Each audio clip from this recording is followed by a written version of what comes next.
50 টাকা খরচ করে কতগুলো ডেলিশিয়াস মিষ্টি বানিয়ে নিয়েছি। এটা খেতে এতটা মজার হয় যে খাওয়ার পরে মুখে স্বাদ লেগে থাকে।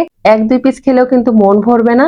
মুখে দিলেই মিলিয়ে যায় এই মিষ্টিগুলো। ঘরে থাকা সিম্পল কিছু উপকরণ দিয়ে কিন্তু বানিয়ে নেওয়া যাবে। বাসায় মেহমান আসার কথা থাকলে আগের দিনও বানিয়ে রাখতে পারেন। আর যাকে খাওয়াবেন সেই এই মিষ্টির ফ্যান হয়ে যাবে। এই মিষ্টিগুলো নরম তুলতুলে হয়, মুখে দিলেই কিন্তু মিলিয়ে যাবে।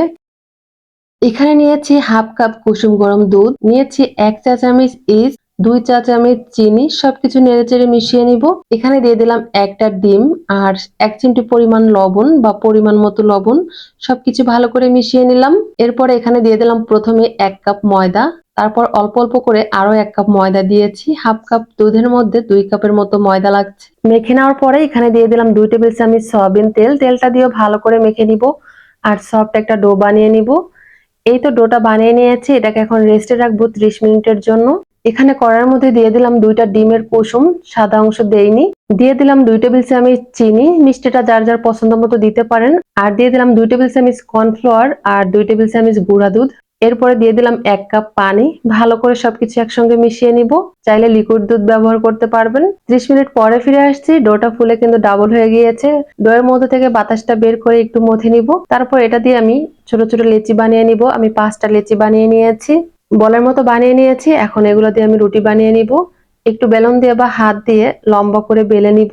আর যতটুকু সম্ভব পাতলা করা যায় ততটুকু পাতলা করে বেলে নিয়েছি। এখন এই যে এক সাইড দিয়ে এইভাবে পেঁচিয়ে নিব। একটা বানিয়ে নিয়েছি আর এখানে একটা প্লেট নিয়েছি। প্লেটের মধ্যে একটা কাগজ বিছিয়ে তার উপর তেল ব্রাশ করে দিয়েছি। এখন একটা রুটি বানিয়ে প্লেটে দিয়ে দিলাম। সেম ভাবে আমি আরো 2টা রুটি বানিয়ে নিয়েছি।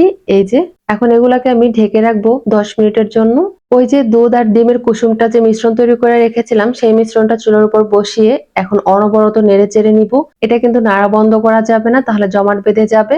এই যে দেখেন মিশ্রণটা কিন্তু ঘন হয়ে গিয়েছে। 4-5 মিনিট ধরে রান্না করে নিয়েছি আর ক্রিমটা কিন্তু একদম রেডি। এখন এটাকে আমি চুলার উপর থেকে নামিয়ে সাইড করে রেখে দিব। এখানে একটা কড়াইয়ের মধ্যে একটা স্ট্যান্ড দিয়েছি, তার উপর রুটির প্লেটটা দিয়ে ঢাকনাতে ঢেকে ঢাকনার মুখটাকে বন্ধ করে দিয়েছি আর অপেক্ষা করব 30 মিনিট, চুলার আঁচ মিডিয়াম টু লোতে রেখে। 30 মিনিট পরে এই যে দেখেন রুটিগুলো কিন্তু একদম রেডি আর কতটা নরম তুলতুলে সফট হয়েছে।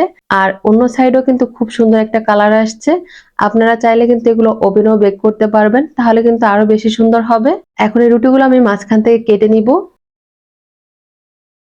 রুটির ভিতরে দেখেন জালিদার হয়েছে, খুব সুন্দরভাবে কিন্তু রুটিটা বেক হয়েছে। এখন আমি তৈরি করে রাখা ক্রিমটা দিয়ে দিব পরিমাণ মতো। আর ক্রিমটাকে আমি একটা পলি ব্যাগে নিয়েছি, আপনারা চাইলে কিন্তু চামিচ দিয়েও দিতে পারেন। এইভাবে সবগুলো রুটি মাঝখানে কেটে ক্রিমগুলো দিয়ে দিব। এই ক্রিমটা যত বেশি দেওয়া হবে খেতে কিন্তু তত বেশি মজার হবে। আমি 5টা লেচি বানিয়েছিলাম, তবে 3টা রুটি বেক করেছি আর 2টা করিনি। আর এই 3টা রুটি দিয়েই কিন্তু আমি অনেকগুলো মিষ্টি বানিয়ে নিব। রুটির উপর কিছুটা ক্রিম এইভাবে লাগিয়ে দিচ্ছি। এই স্টেপটা কিন্তু ফলো করবেন, তাহলে কিন্তু দেখতেও সুন্দর লাগবে, মিষ্টিগুলো খেতেও ভালো লাগবে। এখানে আমি দোকানের কেনা 5 টাকা দামের যে কেক আছে সেই কেক নিয়েছি 3 পিস। কেকগুলোকে আমি গুঁড়া করে নিলাম। এরপরে এই যে ক্রিম দিয়ে রেখেছিলাম তার উপর দিয়ে দিলাম। আপনারা চাইলে পাউরুটির গুঁড়া দিতে পারেন বা বাসায় বানানো কেকও ব্যবহার করতে পারবেন। এরপরে ছোট ছোট করে কেটে নিব পছন্দ মতো। এই যে দেখতে কতটা লোভনীয় হয়েছে, ভিতরে ক্রিমে ভরপুর, মুখে দিলেই মিলিয়ে যাবে আর খেতে এতটা মজার হয় যে খাওয়ার পরে মুখে স্বাদ লেগে থাকবে।